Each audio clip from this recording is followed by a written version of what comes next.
예, 안녕하세요, 여러분. 이제 원전 수출 자문위원회입니다. 얘네들이라고 하기에는 어르신들이네요. 이분들이 하는 게 무엇이냐면, 실제로 이제 원전 수출에 대해서 우리가 가진 게 없죠. 가진 게 없는 이제 예를 들어 호주에 가서 이제 그쪽 바다에 있는 것도 했고요. 그 다음에 이번에는 바라카 원전이죠. 아랍에미리트에 가서 이제 하게 됨으로써 여기에는 이제 수많은 원전에 대해서 그 시추하는 것을 우리나라 가서 하게 되면 그 자원에 대해서 일부를 이제 나눠받게 됩니다. 그쪽 입장에서는 그냥 자기 동네에 있기 때문에 그냥 가져가고요. 아무것도 안 하고 우리 입장에서는 이제 개발 통해서 이제 어느 정도 에너지를 가져오게 되는 것 중에 하나예요. 그래서 실제로 이제 아랍에미리트 바라카 원전에 대한 얘기고요. 이제 개발에 이제 한국전력에서 가서 이제 수주를 땄고요. 실제로 이렇게 하게 되고 아프리카에도 지금 가서 많은 이런 것들을 이제 따려고 노력하고 있습니다. 그래서 한국의 원자력 모델이 가서 이런 식으로 형성을 하게 되고 실제로 이제 90조 원 규모의 경제 효과죠. 그리고 그쪽 입장에서 어떤 일자리 창출에 이런 면에 있어 에너지도 획득하고 여러 가지 장점들이 존재합니다. 실제로 원전수출 자문위원회가 이 시사적인 면으로 출제를 한다기보다는 이것이 뭐 하는 곳인가 알고 가는 게 여러분한테 의미가 있지 않을까 싶습니다. 자, 그다음 화면 잘 안 보이는데 여기 아마 다들 보셨을 거예요. 외부에서 캡처한 장면을 지금 좀 어둑어둑하고요. 하얀 원 보이시면은 바로 월병입니다. 월병도 있고 옆에 감자도 있어요.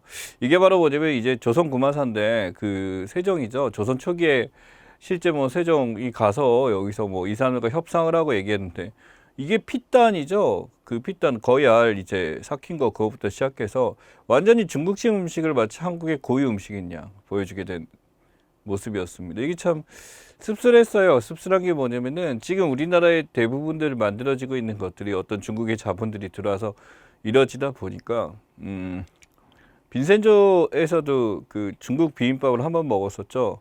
어디서 팔질 않아요.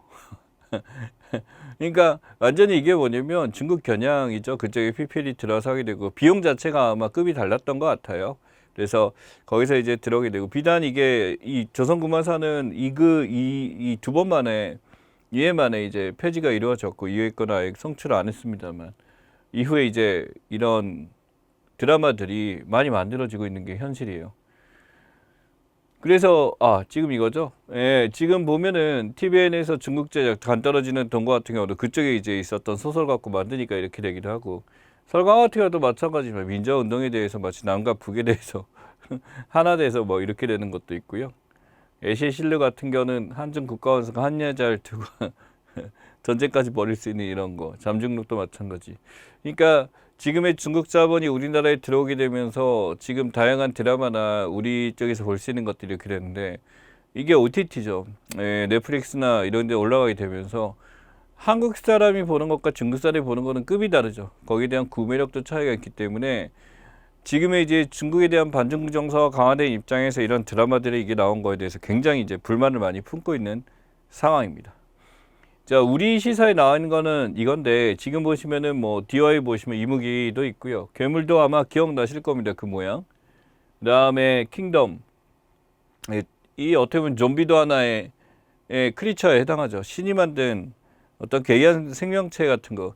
제 머릿속에 크리처라고 하게 된다면 어렸을 때 봤던 이제 공포 영화 비디오로 봤던 거 그렘린이나 뭐 이런 것들 생각이 나는데 이 형태가 뭐 예쁜 것도 있을 수 있어요. 신이 만들었으니 우리도 어떻게 보면 신이 만든 창조물이라고 할 수가 있고 스위트홈에서도 이제 그런 다양한 모습들이 나타나죠. 그래서 이런 크리처 장르들이 최근에는 히트를 치고 있다. 이런 기이한 생명체가 주는 공포감도 있지만 기이하다라는 것 때문에 다양한 이제 바리에이션 변조들이 가능해서 나오게 된 거죠.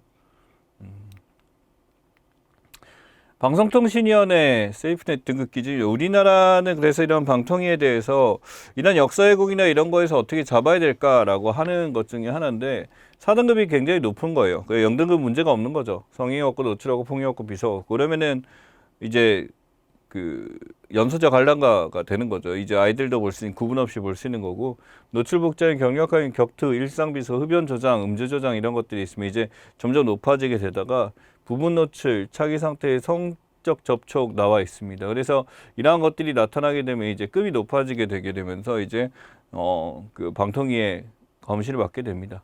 노골적이지 않은 성행위, 살해, 성애. 그래서 우리가 알고 있는 자극적인 거, 뭐 부부의 세계가 떠오르네요. 4등급 성기 노출은요 안 됩니다. 그래서 이게 아예 그냥 영상 자체가 할 수 없는데 우리나라는 성기 노출은 아예 안 돼요. 거기다가 음모까지 표현이 되거든요. 그런 것도 포함되고 성범죄나 노골적 성행위, 이 도색 영화를 보죠. 잔인한 살해나 스너프 무비 같은 이런 거나 노골적 외설적인 비속어 이거는 뭐 쓰는 경우가 왕왕 있습니다만 이런 것들이 이제 우리나라에선 3, 4등급을 받기 때문에 거의 안 되는 것 중에 하나죠. 이 기준 자체가 명시적으로 한국인의 정서에 맞지 않는다는 기준을 만든 거긴 합니다만 최근에는 워낙 많은 자료들이 들어오고 사람들이 공유하다 보니까 둔감해진 게 사실입니다. 그래서 이 방송통신위원회 입장과 일반 사람들이 갖고 있는 수준 차이는 굉장히 이격돼 있다라는 거고 이걸 잡는 거는 더 나가지 않다는 얘기죠. 어떻게 보면. 그래서 너무 나쁘게만 볼 게 아닌 게 이렇게 해야지 잡을 수가 있기 때문이고 만약에 이게 완화된다라고 한다면 그 이상 가게 되는데 이 구분 기준에 대해서 명확하게 제한을 거는 것은 가정의 살일이죠. 그렇습니다. 자, 오픈 이노베이션 전략입니다. 여기 보시면 뭐 문재인 대통령하고 그때 G20에서 만났던 거 2017년 사실은 이 한화 협상이 이제 미국 북핵에 대한 어떤 제한 조치에 대해서 서로 합의라는 그런 과정이었죠. 네. 오픈 이노베이션 전략은 열려 있는 겁니다. 외부의 기술이 들어와서 내부에 어떤 새로운 걸 만들어내는 일종의 자극 전파에 가깝고요. 반대로 우리가 갖고 있는 어떤 구한물이나 어떤 이런 것들도 외국에 영향을 줘서 다양한 변화를 유치할 수 있다고 오픈 이노베이션입니다. 기술을 사고 이렇게 돼서 벤처 투자나 아이디어가 다른 데로 나가서 이렇게 영향을 줄 수 있고 연구개발 상업화가 있기 때문에 오픈 이노베이션 모임 같은 경우는 서로의 기술에 대해서 공개하는 것을 그렇게 두려워하지 않는 반면에 한편으로 서로 간의 어떤 통합적인 통섭적인 어떤 힘을 발휘하기 위해서 하는 것들이 이쪽 전략에 해당하게 되겠죠. 그래서 실제 오픈 이노베이션이 이루어지게 되면 이런 모델을 가져가게 됩니다. 기존의 폐쇄는 내부 개발비 R&D 비용과 매출이 이렇게 작용을 했다라고 한다면 실제로 이제 기준 모델 환경 변화가 되면서 매출 자체는 줄고 내부 개발 비용이 너무 커지게 됐어요. 그래서 실제 가져오는 게 너무 작아지게 된 이유가 그만큼 개발 비용이 커지게 된 게 오게 된 거죠. 이게 오픈 이노베이션으로 이만큼을 감축하고 그 다음에 신규 매출이 이렇게 늘어나게 됩니다. 라이센스부터 시작해서 판매나 이런 분사 같은 것들이 나타나게 됨으로써 매출 그 이상의 효과를 주는 게 오픈 이노베이션 효과입니다. 물론 낭만적으로 표현했을 때 나타나는 현상이니까 실제로 이게 악용되거나 이런 것들도 있겠죠. 자, 그 다음에 시스템 반도체, 메모리 반도체입니다. 관심 있는 거는 시스템 반도체죠. 우리 쪽에서. 이 메모리 반도체는 여러분이 상상하는 그 반도체입니다. 여러분 상상하는 반도체라고 한다면 여러분 컴퓨터에 들어가 있고 하는 것들이 디램 랜드 프레스 메모리죠. 이건 남아돕니다. 지금 굉장히 이제 적은 양이 아니라 많이 있고 이게 삼성이 굉장히 뛰어난 영역 중에 하나예요. 삼성은 실제로 시스템 반도체 이쪽이 압도적이고 삼성 제품은 공인을 받고 있어요. 외국에서 어떤 차별화된 제품으로. 그래서 대부분 삼성전자, SK 하이닉스가 굉장히 앞서 있는 것들 중에 하나입니다. 근데 문제는 지금 이게 부족해요. 시스템 반도체, 중앙처리형지 CPU죠. 이쪽은 이제 CPU, 인텔, AMD 이쪽에서 많이 있기도 하고 삼성도 안 만드는 건 아니지만 이쪽에 대해서 약간은 아직까지는 기술이 있는 편은 아니다라고 보시면 됩니다. 실제 메모리 반도체 가격이 10배를 차지할 정도로 가격이 비싼데 문제는 이 10배라 그래서 엄청나게 비싼 거 아니에요. 실제로는. 뭐 1,000원 정도? 이 정도 되는 사이즈가 자동차에 들어갑니다. 문제는 이게 부족한 거예요. 1,000원짜리가. 그래서 자동차 생산이 지금 전체적으로 폭스바겐부터 이제 현대 기아부터 뭐 도요타까지 전부 다 이제 멈춘 상태죠.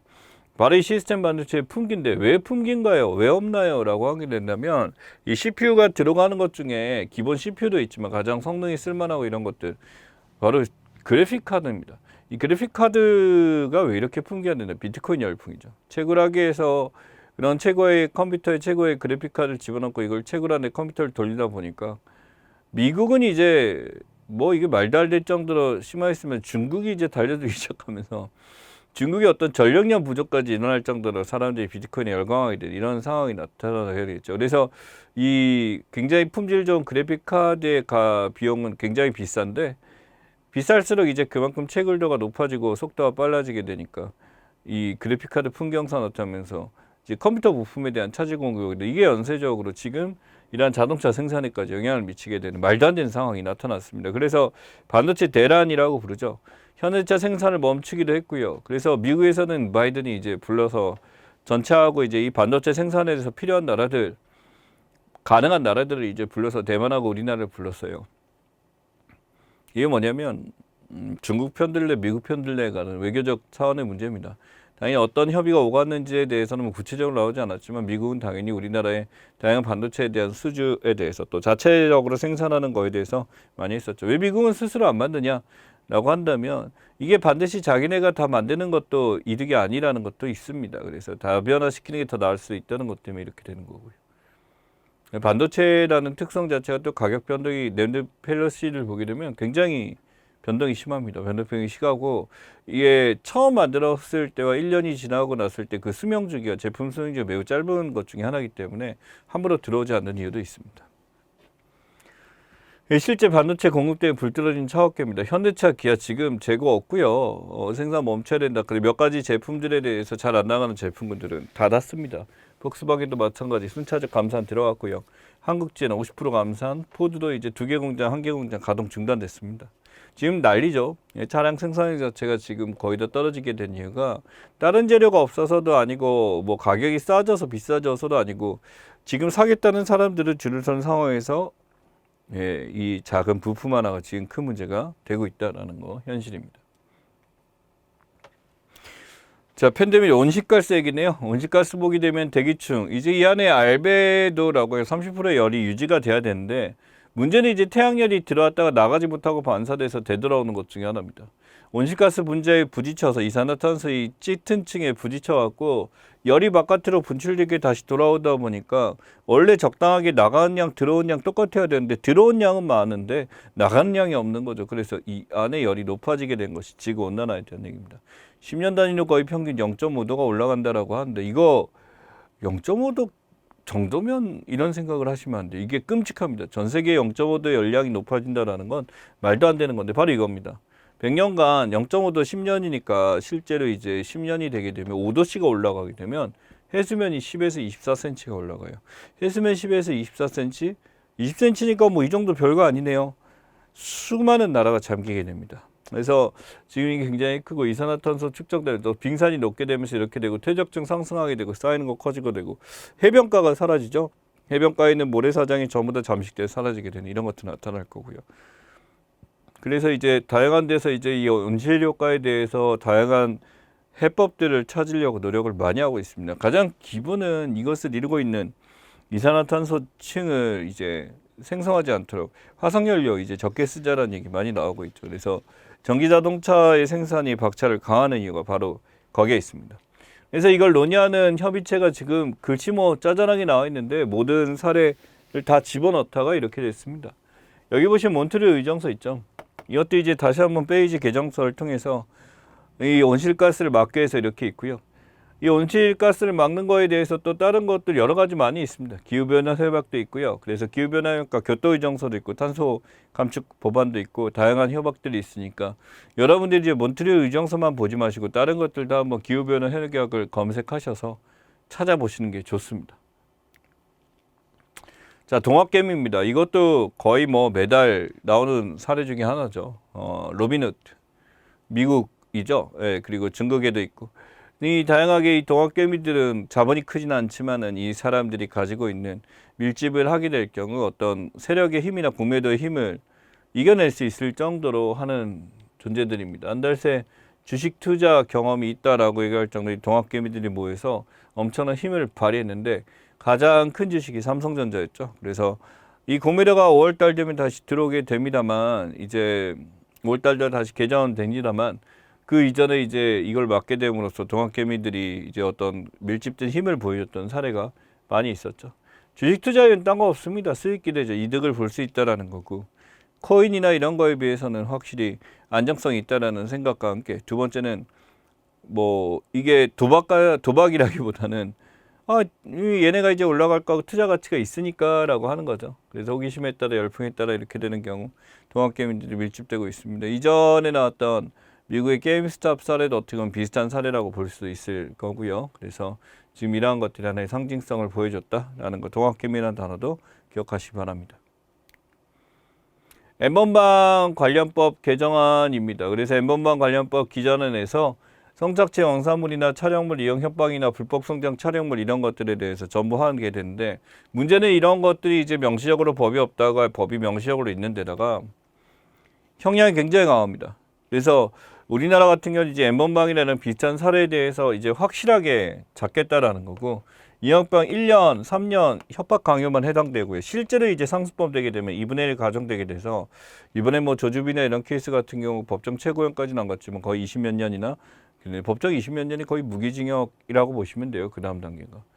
그래서 지금 이제 5년 이상 징역이나 여기에 이제 가중처벌 당하게 됨으로써 실제로 N번방의 처벌은 죽여버리고 싶다는 생각들 다들 하시겠지만은 나름대로 이제 법적 형량에 대해서 이제 많이 보여줬던 사례고, 이에 대해 이런 것들이 반복되지 않도록 막으려고 꽤 많은 수사 기관들이 달려들고 있다는 거 기억하시면 좋겠습니다. 실제로 한국은 왜 이럴까라고 하지만 여러분 전 세계는 진짜 말도 안 되는 것들이 자행되고 있다라는 거. 그래서 어느 정도 막으려고 액션을 취하고 이런 거를 공론화시켜서 한 우리나라가 어느 정도는 인정을 받아야 될 것 같고요. 미국은 법량이 세던데요. 그만큼 그런 사고가 많습니다. 많기 때문에 나타나는 거고, 지금도 이제 그런 일이 자행되고 있는 것이 많기 때문에 우리나라도 이제 이 정도 법안에서 이제 사람들이 경각심 느끼고 안 했으면 좋겠다. 어떤 법적 탄력성이 생겼으면 좋겠습니다. 사이코패스인데 이번에 이 N번방 사건보다는 김태원 그 노원구 세무녀 살인 사건 때문에 나왔던 사례이기도 합니다만, 실제로 이제 성범죄 전과 3범이었죠. 그래서 말도 안 되는 짓거리를 했는데 보면 이제 쪼잔한 짓이었어요. 이 정도 끝까지는 아니었는데 이 사이코패스에 대해서 이제 결론은 아니다라고 나왔죠. 근데 소시오패스에 가까운 걸 보여줍니다만 이러한 것들이 나타나요. 비슷한 게 지금 이 친구라고 하긴 싫고요. 이 범죄자도 비슷하죠. 예, 그래서 공감력 결여 인지 못한 과대한 자기가참 병적 거짓말 양식가치와 행동제한 불가 충동 무책임 관계유지 어려움. 여러분들 뭐 주변에 이런 사람이 있을 수도 있습니다. 잘 지켜보셔야 되고, 사이코패스가 생각보다 많은데 사이코패스는 병이 맞습니다. 병이 맞고 장애가 맞고요. 치료를 받아야 될 대상인데 실제로 사이코패스 본인은 왜 치료를 받아야 할지 모르는 경우가 많습니다. 그리고 실제로 사이코패스 테스트를 해보게 되면은 그 테스트 내용을 대충 머리가 있는 사람, 일반적인 사람은 피해요. 자기가 사이코패스처럼 보일까봐. 근데 사이코패스 안 피합니다. 사이코패스처럼 보이는 걸 좋아하는 게 아니라 그냥 그게 맞기 때문에 쓰는 거예요. 그러니까 이 사이코패스 진단을 받아도 안정적으로 사회생활 영위하는 사람도 분명히 존재를 한다라는 거죠. 소름이 돋긴 합니다만 실제로 이제 이 사이코패스 경력이 이 친구한테 있느냐라고 판단했을 때 법원 결과는 아니라고 얘기했어요. 그러면은 처벌이 오히려 더 손쉬워집니다. 내북적단 살포금지법에 대해서 찬성 50%, 반대 41.1% 나왔어요. 찬성이 더 많이 나왔으니까 결정이 나야 될 텐데, 이 반대하는 경우 자체에 대해서는 이 법안에 이제 관심이 있는 사람들이 그랬을 것 같고요. 실제로 이 대북전단이 날아갔을 때 이들이 이제 국가 시민단체 형식으로 이 세금을 가져가서 만들게 되는데 굉장히 조악합니다. 뭐냐면 북한에서 넘어오신 분들이 이거 하는데요. 왜 하지라는 생각해요. 안 보거든요. 이거 뭐 쓰냐면요. 이 풍선을 날아가는데 그 풍선 비닐을 씁니다. 문풍지 대용으로. 두껍거든요.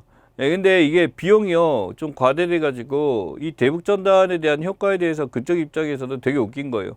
북한이 저렇게 반발하니까 효과 있겠지라고 하는데 네버 없습니다. 그리고 북한 친구들 대북전단 갖고 관심 있는 게 아니라 우리나라 방송 드라마 다 봅니다. 그러니까 뭐냐면 이 전단은 어떻게 보면 그 우리나라 북한 넘어온 세터민들을 위한 어떤 사업적인 게 아닌가, 상징적인 이런 생각이 들어요. 그래서 그 효과에 대해서 지금 하게 됐는데 TBS가 이제 조사해서 이렇게 됐다라고 하는데, 실제는 이제 이것에 대해서 대북전단을 금지하는 법에 대해서 이제 만들게 있고, 북한을 짜증나게 해야지 계속 보내야지 착각입니다. 이 전단의 의미 자체가 무엇인지부터 좀 알고 가셔야 되겠죠.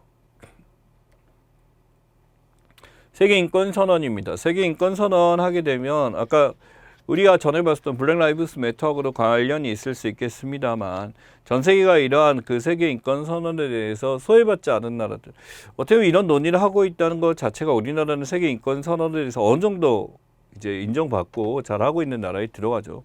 그래서 모든 인간은 자유로움의 존엄과 권리에 동의한다. 마치 우리 헌법 조문과 비슷한 얘기로 전 세계가 이제 자유평등 연대에 대해서 하는데 이 카렐 바스크라고 합니다. 카렐 바스크라는 사람이 1세대, 2세대, 3세대 인권을 제시하게 되면서 나왔던 것 중에 하나고요. 이 3세대 인권은 이제 연대입니다. 전 세계가 이제 하나 돼서 전부 다 이제 서로 인권을 생각하고 하는 시스템에 대해서 이야기한다라고 보시면 됩니다. 자, 유튜브, 넷플릭스, 티빙, 페이스북 와치, 웨이브 나와 있네요. 페이스북 와치는 제가 페이스북을 안 해서 모르는데 아마존 프라임, 다음화차, 다른 거 알고 있는 것들 중에 하나입니다. 지금 얘네들이 바로 뭐냐면 OTT죠. 이제 국내 것들을 보게 되면 인기가 좀 없습니다. 통기사 웹사이트 해갖고 됐는데 웨이브가 이렇게 늘어나게 된 거는 사실은 가입자들에게 어떤 서비스를 하면서 이렇게 일시적으로 된 거지 나중에 어떻게 지켜봐야 되고요. 넷플릭스가 진짜 압도적이죠. 그리고 페이스북 이용국 때문에 많이 보고 있는 것 중에 하나인데 실제로 이제 이러한 OTT들이 디즈니 플러스가 이제 등장하게 되면서 또 이제 어떻게 협약을 할까 그것도 되게 중요하고 OTT 오브 더 탑이라고 하죠. 이제 그 우리가 알고 있는 집에서 쓰게 되는 셋톱박스 통해서 이제 전달되기 때문에 오브 더 탑이라는 개념으로 만들게 됐는데 넷플릭스의 지배가 굉장히 강합니다. 그래서 이 파워풀하게 되는 얘네도 가격을 올렸어요. 거기다 유튜브 통해서 대부분은 볼 수 있다는 생각 때문에 유튜브를 또 많이들 활용하고들 있죠. 그래서 지금 이러한 것들이 이제 OTT 시장의 변화에 대해서 거의 매달 다루고 있는 것들 중에 하나입니다. 아마 디즈니 플러스 들어올 때까지는 계속 보게 될 거다라고 기억하시면 좋겠어요. 외국은 지금 그게 다 활용이 되고 있습니다. 우리나라도 이제 조만간 들어온다라고 기억하시면 될 것 같아요. 그래서 실제 TV 서비스입니다. IPTV 여기도 나왔는데 IPTV도 보고 가셔야 되고요.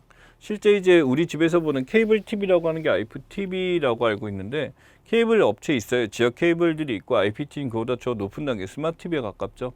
UTVG라 그래서 구글 TV에다 셋톱박스 연결해서 하게 되는데 얘는 구글 검색이나 앱스토어까지 제공하게 돼서 컴퓨터처럼 쓸 수 있게 되는 게 UTVG에 대한 얘기고요.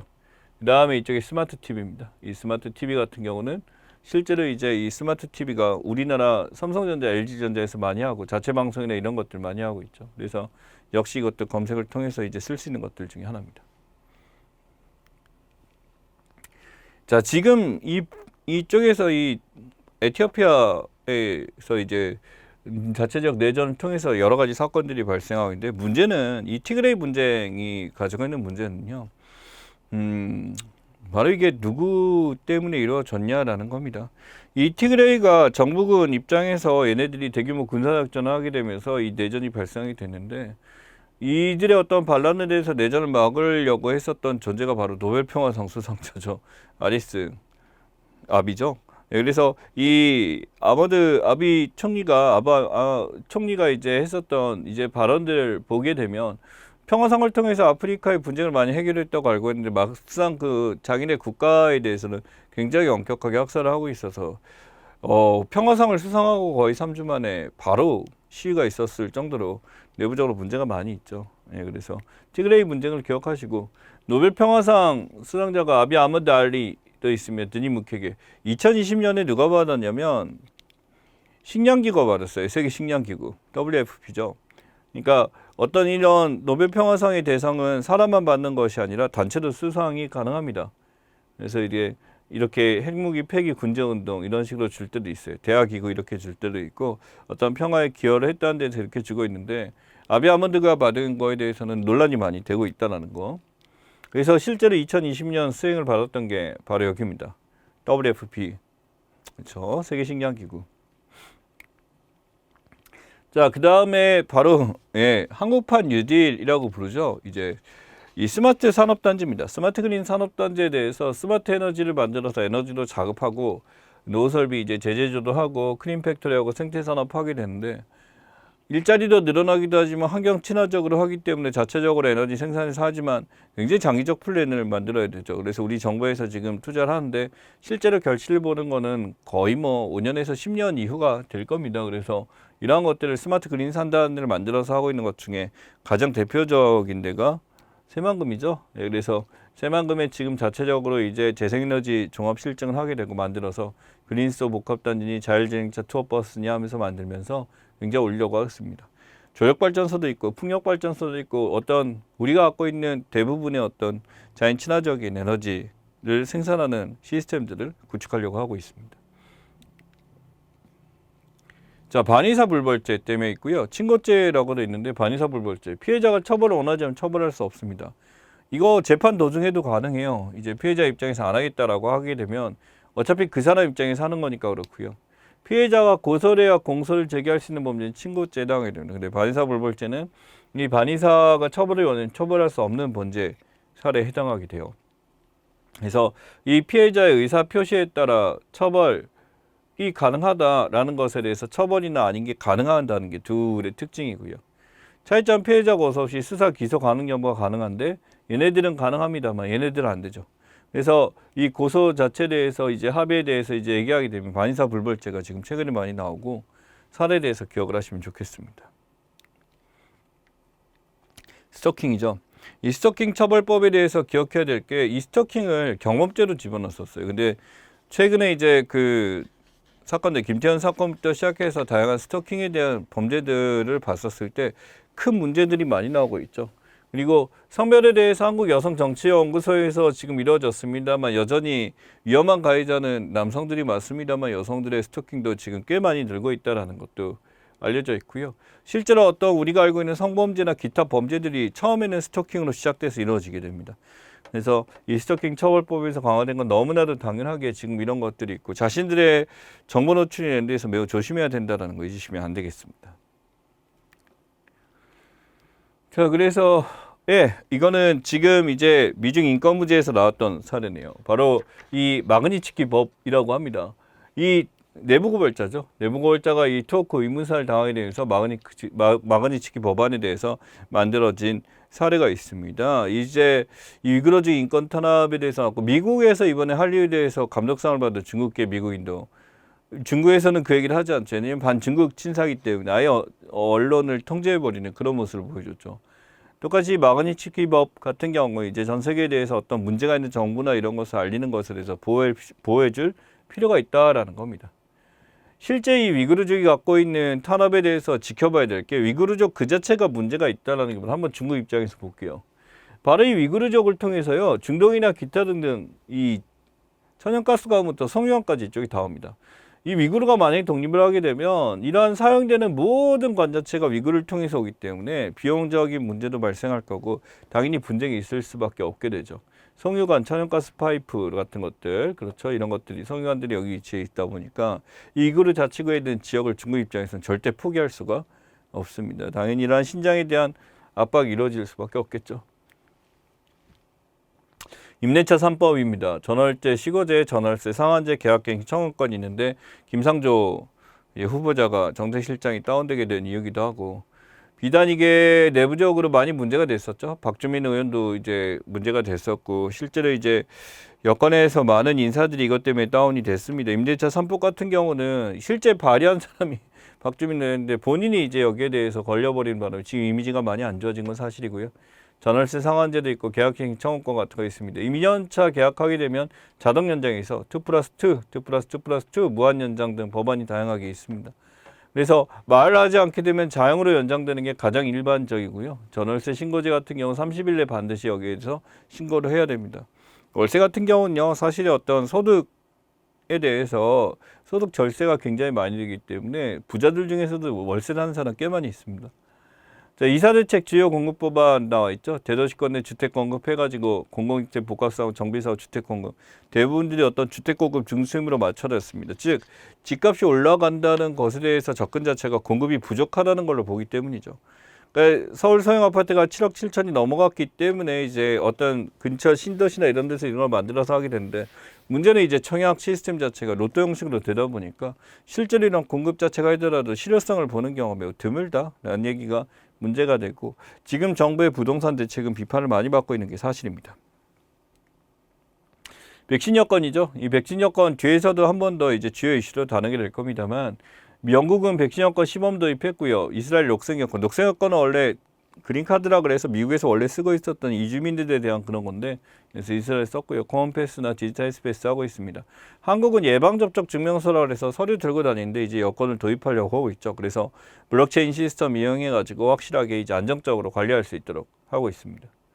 그래서 이 블록체인이라는 게 뭐냐면, 거래 정보가 이제 뭐 송금을 하든 금융거래를 하든 어떤 정보가 전달되게 되면 이게 P2P 형식으로 되게 되는데 모두한테 전달되게 돼서 위조가 불가능한 상태가 돼버리게 됩니다. 왜냐하면 공공연하게 공식적으로 알려진 정보가 되기 때문에 이것은 함부로 이제 바꿀 수가 없게 되는 걸로 하게 되는 거죠. 그래서 이게 모두에게 승인된 거래로서 전달되게 되는 블록체인 시스템의 상징입니다. 예. 이 브라질 총리 입장에서 모우소나로가 가지고 있었던 게 뭐냐면, 이 사람이 죽는 거 각자 운명이.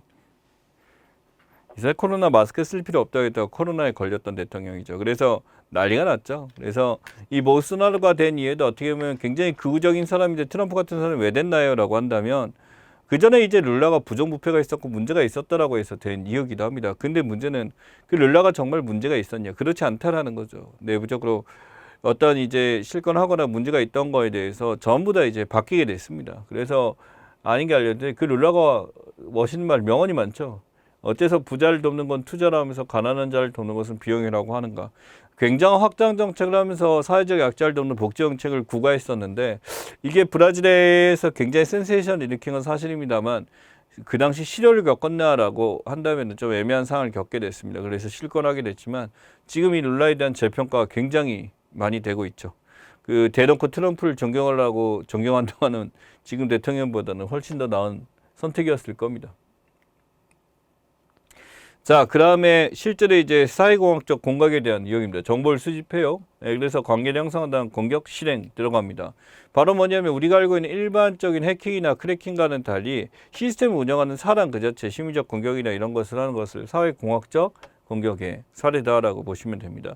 기본적으로 이렇게 하시면 됩니다. 시스템 자체보다는 시스템 만든 사람, 시스템과 관계된 사람 공격하는 방식으로 정리하시면 될 것 같습니다. 개인정보 유출이 그래서 많이 되고 있죠. 그러니까 시스템보다는 그 사람의 정보를 유출해갖고 다양한 문제들을 하게 되는데, 내부직원 유출도 있고요. 해킹 외부 공격보다는 이제 내부직원 유출이 지금 굉장히 많은 사례고, 관리자 부주의로 매일 오발송돼서 이런 거는 뭐 계속 있죠. 그래서 여러분의 정보가 어떻게 노출되고 있는지 이런 것도 굉장히 신경 써야 될 문제 중에 하나입니다. 자, 소매 판매액 지수가 엄청나게 올라가고 있어요. 우선 100이 넘게 되면 계속되게 되는데, 전형적인 보복 소비의 성향이죠. 백화점 판매 지수가 2월 되면서 상승했는데 이것보다 3월 더 올라갔습니다. 사람들이 돈을 못 쓴 거예요. 돈을 못 쓰다 보니까 더 쓰게 되는 건데, 이게 코로나 상황에 여행도 못 가고 아무 짓도 못 하다 보니 백화점에서 명품 지른데 다 사용하는 것들이 보복 소비의 상승이다라고 보시면 될 것 같습니다. 그래서 지금 이러한 비용들이 굉장히 많이 사용되고 있다는 거. 자, TV 화질에 대한 얘기입니다. 올레드, 큐레드, 레드 나와 있는데, 선택에 대해서 지금 보시면은, 자, 이건 그냥 상식이죠. 지극한 상식으로 올레드는 화질만 생각하면 제일 좋습니다. 비용이나 이거 안 따지고. 올레드 TV 다음으로 화질 좋은 게 큐레드입니다.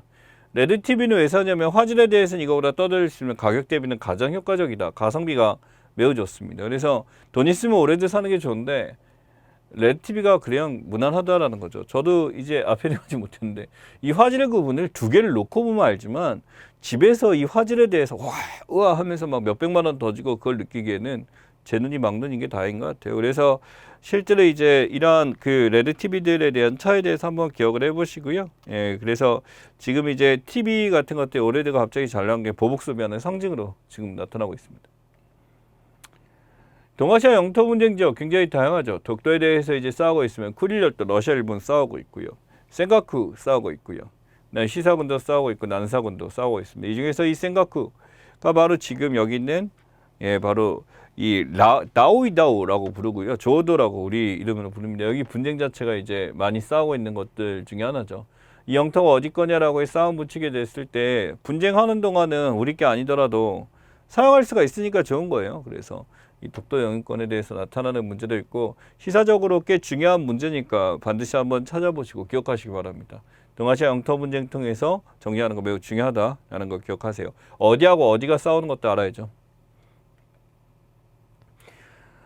예, 지금 광주 비엔날레에 대한 얘기입니다. 비엔날레라는 것은 어떤 특별한 명칭은 2년마다 있는 이러죠. 애니얼리 매년마다 있는 이 있고 애니얼 같은 경우는 그렇고 비엔날레는 2년마다 있는 상징이 있는 건데 예술과 관련해서 지금 있는 것들에 대해서 이 광주 비엔날레 하고 있습니다.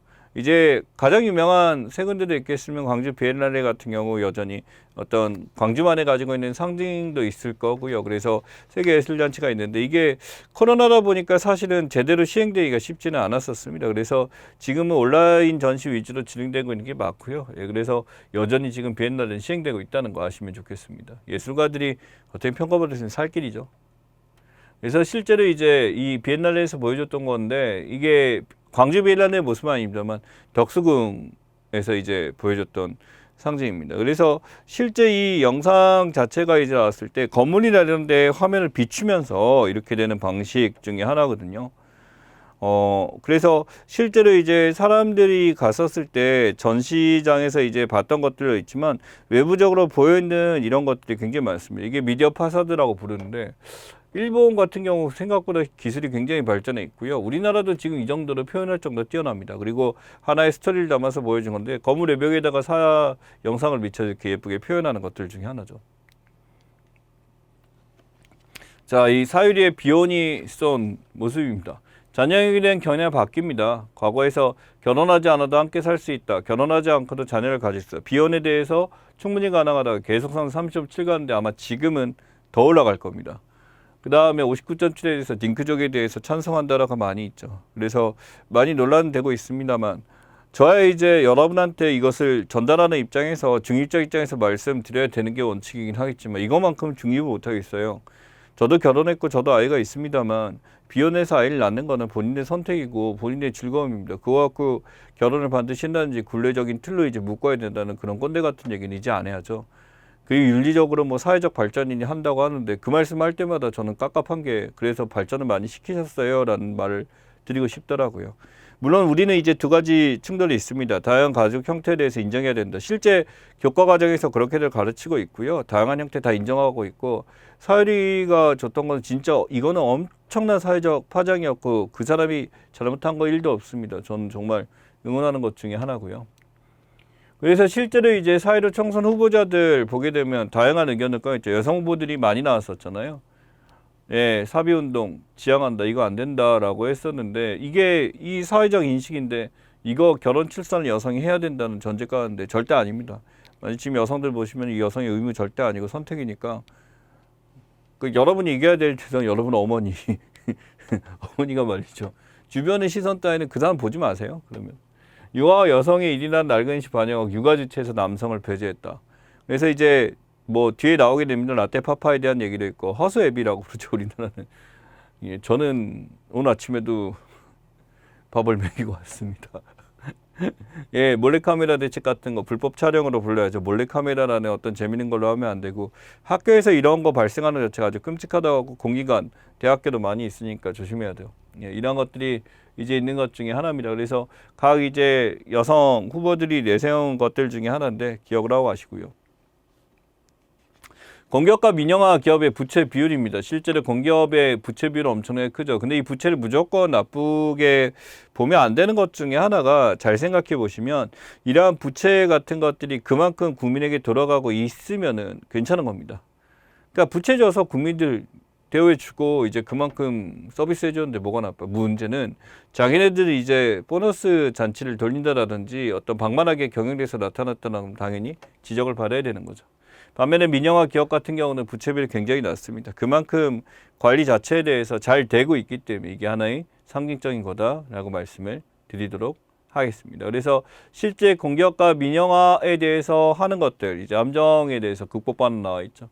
실제로 요금 인상된다, 민영화 되게 되는데, 근데 당연히 민영화 되는 거에서 요금 인상 되겠지만 여기서 이제 그걸 방지할 수 있는 수단은 굉장히 많습니다. 유결권이나 가격 올리는 거에서 막을 수 있는 거 많고요. 이제 과점화 시키지도 않으면 되고요. 고용 불안 같은 거 일어날 수 있다라고 하게 되는데 공기업이 그래서 잘 뽑아서 잘 하나요? 그것도 아니고 민영화에 대해서 조건을 걸면 되죠. 일정 이상 공채돼서 반드시 해야 된다.